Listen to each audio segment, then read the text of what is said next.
প্রিয় দেশবাসী, আসসালামু আলাইকুম। অত্যন্ত ভারাক্রান্ত মন নিয়ে আজ আপনাদের সামনে এসেছি। ভালো নেই আজ আমার প্রিয় মাতৃভূমি।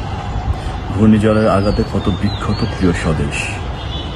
বাতাসে লাশের গন্ধ, বানের পানিতে ভাসিয়ে নিয়ে যাচ্ছে বেঁচে থাকার শেষ সম্বলটুকু।